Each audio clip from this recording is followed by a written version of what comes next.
नमस्कार दोस्तों, grow with Anjani channel में आपका स्वागत है। दोस्तों, आज का जो टॉपिक है हमारे व्यूअर हैं मिस्टर राजवंश सिंह जी हैं। मिस्टर राजवंश सिंह जी का क्वेश्चन था, कमेंट था कि सर बैंक वाला कौन सा म्यूचुअल फंड लूं, यानी कि बैंक नेम जिसमें आपका बैंक नाम से जिसमें बैंक का नाम शो हो, यानी कि बैंक नाम वाला म्यूचुअल फंड मैं कौन सा लूं और 10 साल, 15 साल, 20 साल के लिए एसआईपी या लमसम में कैसे इन्वेस्ट करूं जो हमारा बैंक नेम से मिलता जुलता हो। जैसे कि हमारा खाता उस बैंक में है और उसी बैंक में, जिस बैंक में हमारा खाता है, हम उसी बैंक का हम म्यूचुअल फंड लेना चाहते हैं। तो कौन सा फंड लें जहां से हम लॉन्ग टर्म में यानी कि वेल्थ क्रिएशन कर पाएं, यानी कि काफ़ी लंबे समय के लिए हमें अपना वेल्थ क्रिएशन करना है। ये क्वेश्चन था हमारे व्यूअर मिस्टर राजवंश सिंह जी का। तो देखिए दोस्तों, आज इसी टॉपिक पे हम लोग चर्चा करेंगे और जानेंगे कि कौन कौन से ऐसे बैंक हैं जहां उनका खुद का अपना म्यूचुअल फंड चलता है। तो दोस्तों, आपको हम बताना चाहेंगे कि जितने भी बैंकें हैं, ज़्यादातर बैंकें अपना खुद का भी म्यूचुअल फंड लॉन्च कर चुकी हैं, यानी कि म्यूचुअल फंड उनका भी स्कीम चल रहा है म्यूचुअल फंड। जैसे एग्जाम्पल के लिए एसबीआई हुआ, एचडीएफसी हुआ, एक्सिस हुआ, कैनरा रिबोको हुआ, कैनरा बैंक का, तो ऐसे यूनियन बैंक का है। तो ऐसे बहुत सारे तमाम बैंकें ऐसी हैं जहाँ पे आपका खाता है और उसी का आप अगर म्यूचुअल फंड लेना चाहते हैं तो आप अपने बैंक में आप जा कर के बात करेंगे मैनेजर से, तो वहाँ भी आपको उसी बैंक का म्यूचुअल फंड आपको मिल सकता है।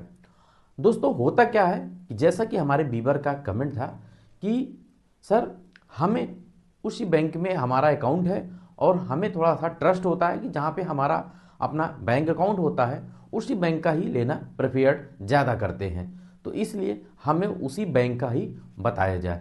तो ये जो हमारा वीडियो है आपके ओनली एजुकेशनल पर्पज से है, किसी भी प्रकार का फंड का रिकमेंडेशन नहीं है।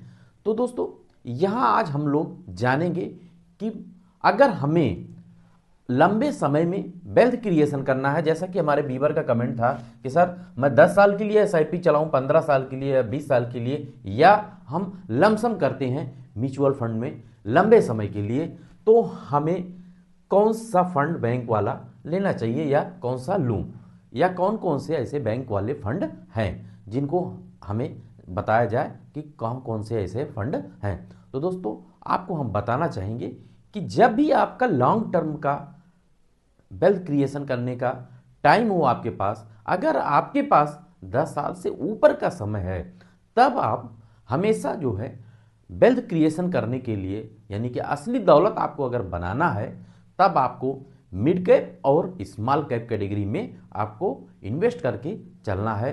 क्योंकि दोस्तों, जो रिटर्न आपको मिड कैप और स्मॉल कैप रिटर्न मिलेगा जब आप रिस्क ज़्यादा लेने की क्षमता रखते हैं, यानी रिस्क भी बहुत होता है स्मॉल कैप और मिड कैप में, जब आप रिस्क लेने की क्षमता ज़्यादा रखते हैं तब आप जो है आपको रिटर्न भी मिलने के चांस उतने ही ज़्यादा बढ़ जाते हैं।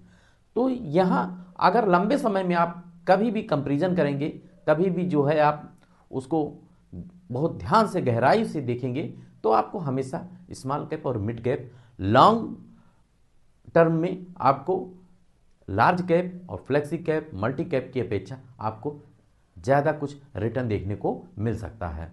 लेकिन दोस्तों, याद रहे हमेशा जब आपका लॉन्ग टर्म विजन हो तभी आप रिस्क लें ज़्यादा, और जब रिस्क जहां होगा ज़्यादा वहां आपको रिटर्न बनने का चांस ज़्यादा रहता है। तो दोस्तों, आइए देखते हैं कि कौन कौन से ऐसे फंड हैं जो बैंक नेम से मैच करते हैं। बैंक नेम से मतलब ये है दोस्तों कि जैसे कि आपका बैंक अकाउंट एसबीआई में है, इस भारतीय स्टेट बैंक में, तो एसबीआई बैंक में आपका खाता है, तो आपको एसबीआई बैंक वाले भी आपको एसबीआई म्यूचुअल फंड बेचते हैं, रखते हैं। आप वहाँ से भी अपना एसआईपी और लमसम कर सकते हैं। और दोस्तों, आप अपनी बैंक से छोटी सी एसआईपी लगा करके चला करके आप छोड़ देते हैं, 10-15 साल, 20 साल के लिए, 25 साल के लिए आपका चलता रहे तो लॉन्ग टर्म में आपको वेल्थ क्रिएशन देखने को अच्छा मिल सकता है। मान लीजिए ऐसे ही आपका HDFC में है तो HDFC में, तो आज इन्हीं सारी बैंकों को हम देखेंगे जो 10 साल से ऊपर का समय हो गया है। तो हमने स्मॉल कैप कैटेगरी लिया है। आज हम स्मॉल कैप कैटेगरी को 10 साल से ऊपर के SIP के रिटर्न को भी देखेंगे, प्लस और कौन कौन से वो बैंक वाले फंड हैं जो आपके बैंक अकाउंट से मैच करते हैं, और आप बैंक अकाउंट में अगर उस बैंक में आपका खाता है तो आप वहाँ से SIP आराम से ले सकते हैं, यानी आप SIP स्टार्ट कर सकते हैं। बात आती है कि ऐसा क्यों किया जाए।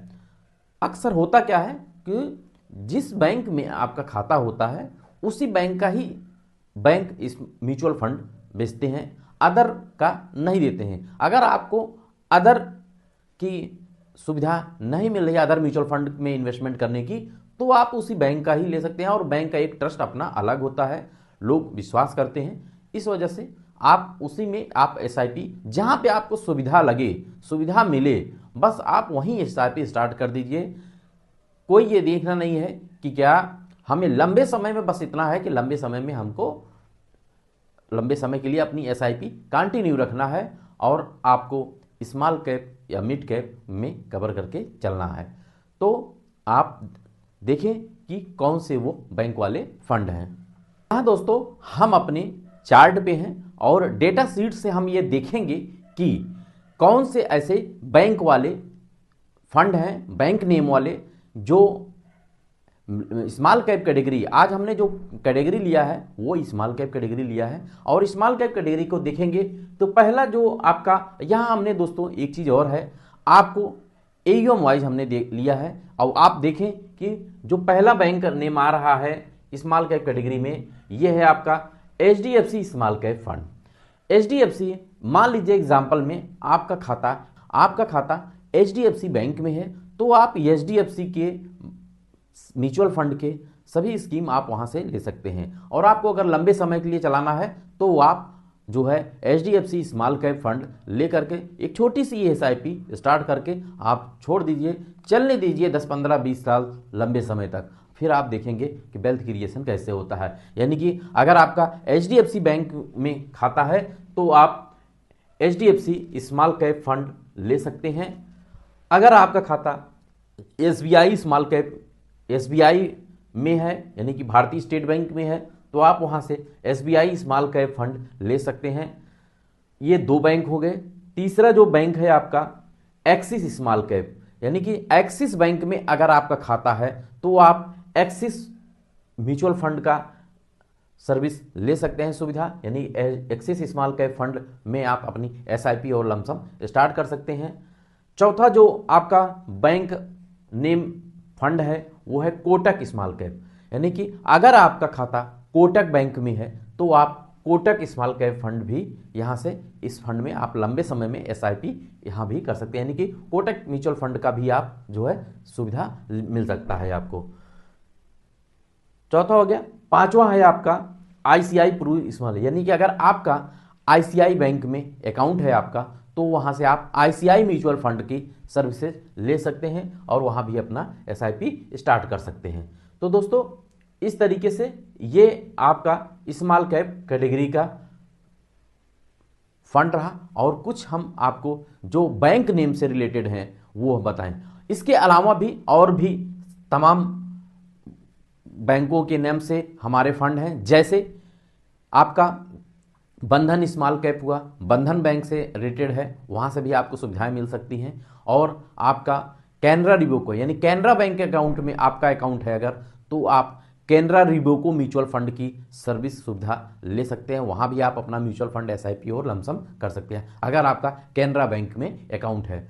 अगर आपका यूनियन बैंक में अकाउंट है तो यूनियन बैंक में यूनियन का स्मॉल कैप आता है, सभी बैंकों का ज़्यादातर स्मॉल कैप है। और आप अगर स्मॉल कैप फंड है तो वहाँ आप लॉन्ग टर्म के लिए आप इन्वेस्ट करके SIP या लमसम करके चल सकते हैं। 15-20 सालों में आपको रिटर्न देखने को मिल सकता है, यानी कि आप वेल्थ क्रिएशन की तरफ अग्रसरित हो सकते हैं। इस तरीके से दोस्तों आज का ये हमारा टॉपिक रहा।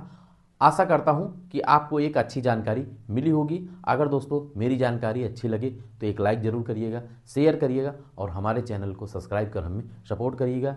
कोई भी दोस्तों क्वेश्चन हो म्यूचुअल फंड का तो आप कमेंट जरूर करिएगा। थैंक यू सो मच दोस्तों। जय हिंद, जय भारत।